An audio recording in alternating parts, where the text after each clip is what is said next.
Home ಸ್ಟೇನಲ್ಲಿ ಮಹಿಳೆಯೊಂದಿಗೆ ತಗಲಾಕೊಂಡ್ರ BJP ಮುಖಂಡ.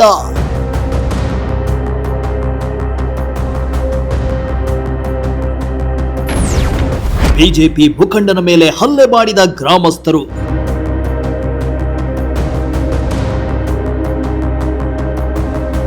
ವಿಧವೆ ಮಹಿಳೆಯೊಂದಿಗೆ ಖಾಸಗಿ ಹೋಮ್ ಸ್ಟೇನಲ್ಲಿ ತಂಗಿದ್ದಾರೆ ಎಂದು ಆರೋಪಿಸಿ ಗ್ರಾಮಸ್ಥರು ಬಿಜೆಪಿ ಮುಖಂಡ ಹಾಗೂ ಚಿಕ್ಕಮಗಳೂರು ನಗರಾಭಿವೃದ್ಧಿ ಪ್ರಾಧಿಕಾರದ ಮಾಜಿ ಅಧ್ಯಕ್ಷ ಆನಂದ್ ಮೇಲೆ ಹಲ್ಲೆ ಮಾಡಿರೋ ಘಟನೆ ಚಿಕ್ಕಮಗಳೂರು ಕಡೂರು ಮಾರ್ಗದಲ್ಲಿರೋ ಹೋಮ್ ಸ್ಟೇನಲ್ಲಿ ನಡೆದಿದೆ.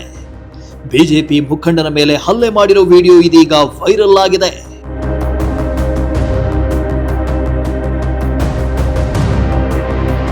ಹೌದು, ಚಿಕ್ಕಮಗಳೂರು ತಾಲೂಕಿನ ಮತ್ತಾವರ ಗ್ರಾಮದ ಮಹಿಳೆಯೊಬ್ಬರ ಜೊತೆ ನಗರಾಭಿವೃದ್ಧಿ ಪ್ರಾಧಿಕಾರದ ಮಾಜಿ ಅಧ್ಯಕ್ಷ ಬಿಜೆಪಿ ಮುಖಂಡ ಹಾಗೂ ಸಿಟಿ ರವಿ ಆಪ್ತರಾಗಿರೋ ಆನಂದ್ ಖಾಸಗಿ ಹೋಮ್ ಸ್ಟೇನಲ್ಲಿ ತಂಗಿದ್ರು ಎಂಬ ಆರೋಪ ಕೇಳಿ ಬಂದಿದೆ.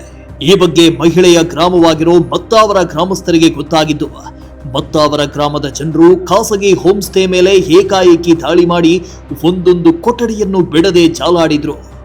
ಆ ವೇಳೆ ಮಹಿಳೆ ಜೊತೆ ಆನಂದ್ ಸಿಕ್ಕಿಬಿದ್ದಿದ್ದ ಎನ್ನಲಾಗಿದೆ. ಇತ್ತ ಬಿಜೆಪಿ ಮುಖಂಡ ಆನಂದ್ ಮಹಿಳೆಯೊಂದಿಗೆ ಸಿಕ್ಕಿಬಿದ್ದ ಕೂಡಲೇ ಆನಂದ್ ಮೇಲೆ ಗ್ರಾಮಸ್ಥರು ಹಲ್ಲೆ ಮಾಡಿದ್ದಾರೆ. ಸ್ಥಳಕ್ಕೆ ದೌಡಾಯಿಸಿದ ಪೊಲೀಸರು ಪರಿಸ್ಥಿತಿ ತಿಳಿಗೊಳಿಸುವ ಕೆಲಸ ಮಾಡಿದ್ರು.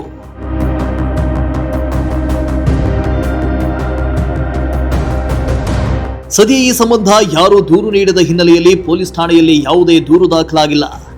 ಆದರೆ ಹಲ್ಲೆ ಮಾಡಿರೋ ವಿಡಿಯೋ ಮಾತ್ರ ಸೋಷಿಯಲ್ ಮೀಡಿಯಾದಲ್ಲಿ ವೈರಲ್ ಆಗಿದೆ. ಮಹಿಳೆಗೆ ಗಂಡ ಇಲ್ಲ, ಹೀಗಾಗಿ ಆನಂದ್ ಹಾಗೂ ಮಹಿಳೆಯ ಪರಿಚಯವಾಗಿದ್ದು, ಹೀಗೆ ಪರಿಚಯವಾಗಿ ಇಬ್ಬರು ಹೋಮ್ ಸ್ಟೇಗೆ ಬಂದು ವಾಸ್ತವ್ಯ ಹೂಡಿದ್ರು ಎನ್ನಲಾಗಿದೆ. Bureau report, Prajashakti TV, Tumakuru.